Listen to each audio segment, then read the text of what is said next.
नमस्कार बंधुरा शर्मिला सबिता आपनादेर सकलके स्वागत। आज आमि आपनादेर साथे शेयर करब आलू और पटल दिए रुई माछेर पातला झोल। एखाने आमि एकटा बाटिर मध्य 3 पिस रुई माछ भालो करे धुए परिष्कार करे नियेछि। एबार एते दिए देब परिमाण मतो नुन और दिए देब सामान्य परिमाण एकटु हलुद गुঁড়ো। নুন और हलुद गुঁড়োटा माछेर गाये आमि भालो करे एकटु माखिए नेब। खूब भालो करे নুন और हलुद माखिए नियेछि। এবার এটাকে আমি একটু সাইড করে বাকি রান্নায় যাব। কড়া খুব ভালোভাবে গরম করে নিয়েছি। এবার আমি এর মধ্যে দিয়ে দেব সরষের তেল।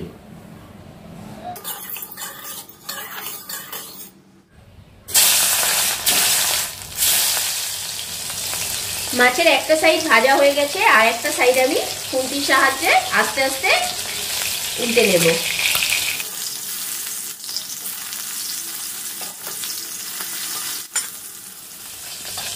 মাছের দুটো সাইড খুব ভালোভাবে ভাজা হয়ে গেছে। এবার আমি মাছগুলো আস্তে আস্তে তুলে নেব।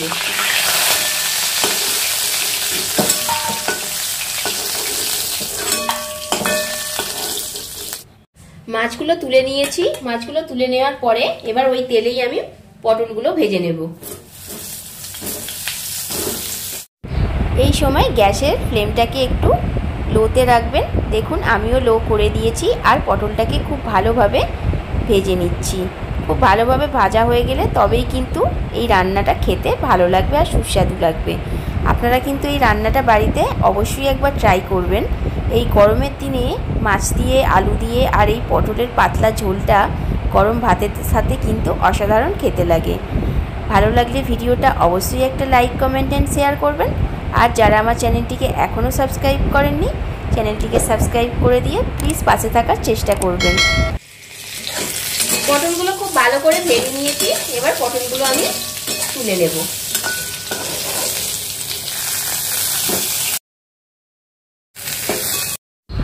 আপনারা দেখতেই পাচ্ছেন এখানে পটল ভাজার পর তেলটা কীরকম কালো হয়ে গেছে। আপনারা চাইলে নতুন তেলও ব্যবহার করতে পারেন, কিন্তু আমি এই তেলেই বাকি রান্নাটা করব। যেহেতু এটা আমি গরমকালের একটা পাতলা ঝোল বানাচ্ছি, তাই এখানে আমি আর তেল দেব না। যে তেলটা আছে এই তেলটাতেই আমি বাকি রান্নাটা করে নেব। দিয়ে দিলাম একটা শুকনো লঙ্কা, আর দিয়ে দিলাম অল্প পরিমাণে একটু 5 ফোড়ন। এরপর দিয়ে দেব একটা মিডিয়াম সাইজের পেঁয়াজ কুচি, আর দিয়ে দিলাম একটা কাঁচা লঙ্কা। পেঁয়াজটা এবার ভালো করে আমি ভেজে নেব। পেঁয়াজটা একটু ভাজা ভাজা হয়ে গেছে। এবার এখানে আমি দিয়ে দেব দুটো মিডিয়াম সাইজের টুকরো করা আলু। আলু আর পেঁয়াজ খুব ভালো করে একবার ভেজে নেব।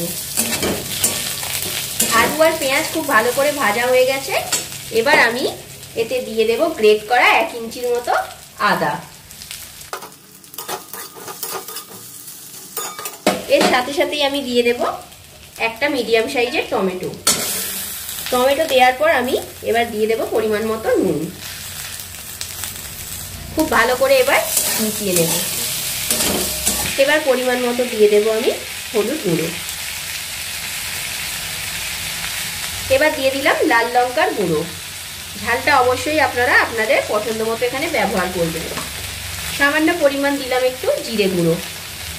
একটু কালারের জন্য আমি এখানে কাশ্মীরি লঙ্কা গুঁড়ো ব্যবহার করলাম। মশলাটা যাতে পুড়ে না যায় তার জন্য অল্প একটু জল আমি দিয়ে দিচ্ছি। এবার ভালো করে এটা কষিয়ে নেব।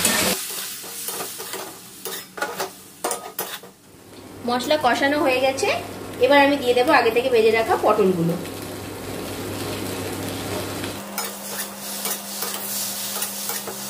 সব কিছু খুব ভালোভাবে কষিয়ে নিয়েছি। এবার আমি এখানে গরম জল অ্যাড করে দেব। আপনারা যে যেরকম ঝোল এখানে রাখবেন সেই হিসাবে জলটা ব্যবহার করবেন। আমি যেহেতু মাছের এখানে পাতলা ঝোল করব, তার জন্য জলটা এখানে একটু বেশি ব্যবহার করলাম।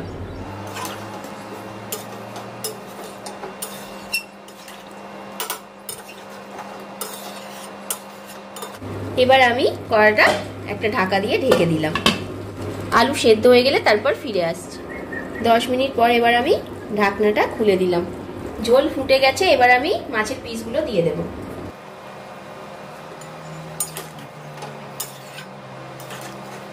আমি দিয়ে দেব ওপর থেকে ধনেপাতা কুচি। ধনেপাতাটা দেওয়ার পর আরো একবার আমি ভালো করে নাড়াচাড়া করে নেব। মাছের ঝোল পুরোপুরি রেডি হয়ে গেছে। এবার এটাকে আমি নামিয়ে সার্ভ করে দেব।